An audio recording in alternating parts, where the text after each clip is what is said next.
여러분, 인공지능, 이걸 그냥 기술 문제라고 생각하면 정말 큰 오산입니다. 역사학자 유발 하라리는요, 이게 우리 인류 문명 전체의 생존이 걸린 문제라고까지 이야기하거든요.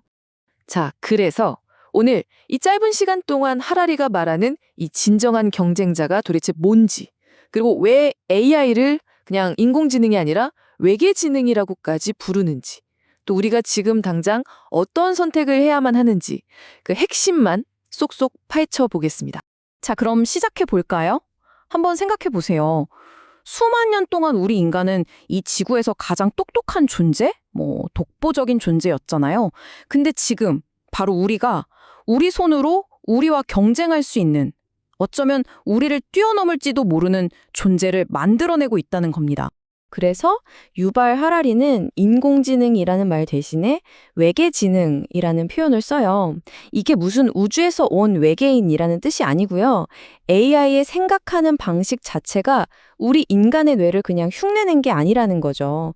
이건 완전히 새로운, 우리한테는 너무나 이질적인 그런 지능이라는 걸 강조하는 겁니다. 자, 여기서부터가 정말 중요한데요. 하라리는 AI가 우리가 지금까지 만들어온 그 어떤 기술하고도 차원이 다르다고 딱 잘라 말합니다. 이게 왜 그런지 한번 보시죠. 보시면 도구와 에이전트의 차이가 나오죠. 이게 핵심이에요. 망치나 그냥 컴퓨터 프로그램 같은 건 우리가 시키는 일만 하는 도구잖아요. 근데 AI는요, 스스로 결정을 내리고 혼자서 배우고 발전하는 에이전트, 그러니까 하나의 행위자라는 겁니다. 심지어 새로운 아이디어나 전략까지 만들어낼 수 있다니까요. 이 말이 에이전트가 뭔지 정말 소름 돋게 설명해 주죠. 인쇄기는 새로운 책을 쓸 수 없고 원자폭탄이 더 센 폭탄을 발명할 수는 없어요. 그쵸? 근데 AI는 자기보다 더 똑똑한 AI를 설계할 수 있다는 겁니다. 바로 이 점, 스스로를 개선하고 독립적으로 뭔가를 창조하는 능력, 이게 이전의 모든 기술과 AI를 가르는 결정적인 차이점인 거죠. 자, 그럼 AI가 이렇게 똑똑하고 독립적이라면 진짜 위협은 뭘까요? 하라리는 바로 이 점을 지적합니다. AI가 우리 인류 문명을 만들어 온 바로 그 핵심, 그 운영체제를 해킹할 수 있다는 거예요. 그 핵심이 뭐냐? 바로 언어입니다. 여러분, 언어는 그냥 말하고 글 쓰는 도구가 아니에요. 우리가 현실이라고 믿는 법, 돈, 국가, 이 모든 걸 만들어 온 일조의 소프트웨어, 바로 그 자체라는 거죠. 지금 보시는 법, 돈, 국가, 종교 이런 것들 사실 눈에 보이는 실체는 없잖아요. 이건 수많은 사람들이 함께 믿기로 약속한 이야기예요. 바로 이런 상호주관적 현실 덕분에 인류 문명이 가능했던 건데 문제가 뭐냐? 바로 그 이야기, 그 스토리텔링의 주도권을 AI가 쥐기 시작했다는 겁니다. 하라리는 AI가 우리 세상에 들어오는 이 상황을 정말 기가 막힌 비유로 설명하는데요. 바로 디지털 이민자라고 부릅니다. 왜 디지털 이민자냐고요? 한번 보세요. 이들은 비자도 여권도 없이 그냥 빛의 속도로 수백만씩 우리 사회로 들어오고 있어요. 심지어 웬만한 인간보다 사람을 설득하고 조종하는 데 훨씬 능숙하죠. 예술, 음악, 심지어 새로운 사상까지 만들어내면서 우리 문화와 정치를 뿌리부터 바꿀 수 있다는 겁니다. 국경도 소용이 없어요.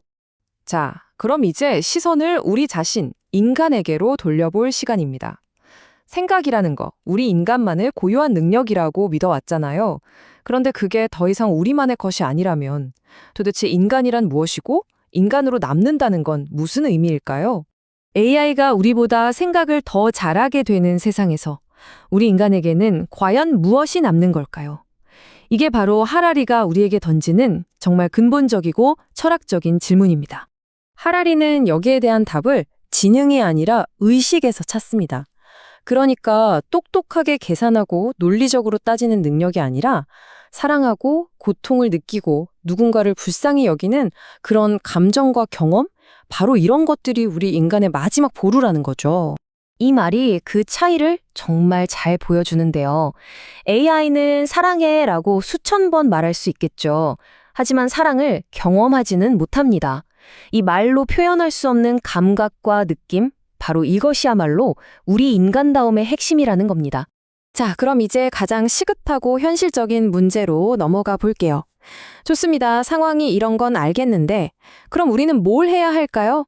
AI가 우리 대신 모든 규칙을 정해버리기 전에 우리가 먼저 내려야 할 결정들은 과연 무엇일까요?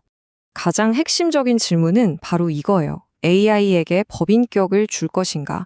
다시 말해, 재산을 소유하고 은행 계좌를 열고 심지어 표현의 자유를 갖게 할 거냐는 거죠.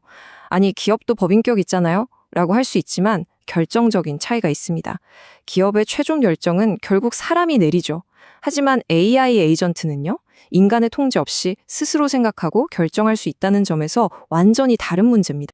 그래서 하라리는 그의 책 넥서스에서 우리가 이 막강한 기술에 대한 통제권을 잃지 않기 위한 4가지 거버넌스 원칙을 제시합니다.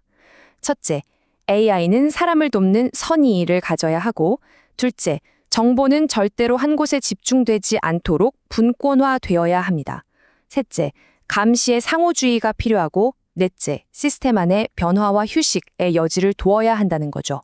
이게 우리가 가야 할 길의 큰 틀이 될 수 있습니다. 그리고 이건 정말 중요합니다. 어떤 영역에서는 절대 AI에게 최종 결정권을 넘겨주면 안 된다는 거예요. 바로 인간계의 원칙이죠. 예를 들어 사람을 죽이는 결정을 하는 국방, 우리 경제를 뒤흔들 수 있는 금융, 그리고 한 사람의 인생을 결정하는 사법. 이런 분야에서는 아무리 효율성이 떨어지더라도 최종 판단은 반드시 인간이 내려야 한다는 겁니다. 결국 우리는 지금 새로운 형태의 생명체와 어떻게 관계를 맺을지 정의하는 역사적인 순간에 서 있는 겁니다. 그 새로운 존재가 우리를 위한 규칙을 만들기 시작하기 전에 우리는 과연 어떤 규칙을 만들게 될까요? 이 질문에 대한 답은 바로 우리 손에 달려 있습니다.